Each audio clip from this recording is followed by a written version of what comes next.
I'm going to show you guys how to make butter from double cream. So here I've got 300 ml of double cream. I'm going to be using an electric whisk, but you guys can use a manual one. If you don't have one of these, that's fine. It will just take a little bit longer. Anyway, so let's get straight into the video.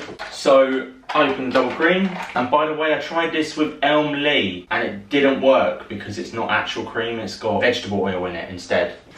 So we're going to get the cream and we're going to pour it straight into the mixing bowl. So let's blend this up then.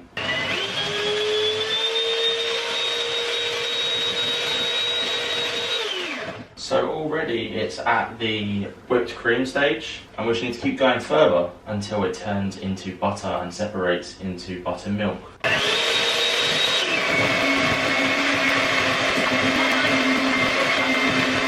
Right, now as you can see, it's starting to get a bit bumpy. So what's happening is it's separating, the butter separating from the buttermilk. So we're going to keep going a little bit longer, just until all of that cream has separated. Right, and as you can see, it's butter. So we just need to get that off. So here I've got two bowls, and what I'm going to do is just separate all those clumps to one side.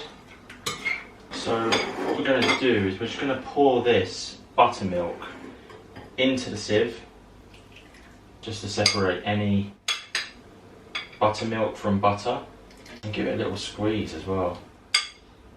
I'll have to get my hands in there eventually.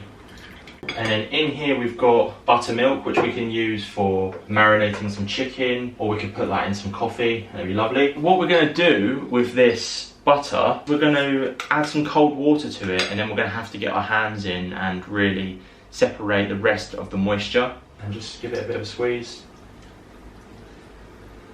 And so this is our butter anyway, so let's just pop that in there. So I'm washing the butter a second time, and this time it's a lot more clear, which is what we want. Give it a gentle squeeze, put that back in there, get out any other bits that are clearly butter. So I'm just going to tidy up quickly and wash my hands, and then I will be back. So guys, this is our butter. At the moment it's just a plain butter with no flavour really. So what we're going to do is just get a little bit of salt, pinch, should be ground salt as well. You don't want big chunks of salt. And then with a spoon I'm just going to push it down, give it a bit of a mix, just to incorporate all of that salt into it. And you just want to do this by taste really. It's quite cool that we can make butter at home from cream. Let's give it a little taste. Lovely, that's really buttery. And there's our butter. You can use this any way that you'd use normal butter. I like it personally on toast with some jam, but that's me. Especially homemade bread as well. You can't beat homemade bread with homemade butter and homemade jam. And of course with the buttermilk, don't throw it away because you can do stuff with it. It basically just tastes like milk, but it's more creamy. Yeah, anyway, enjoy.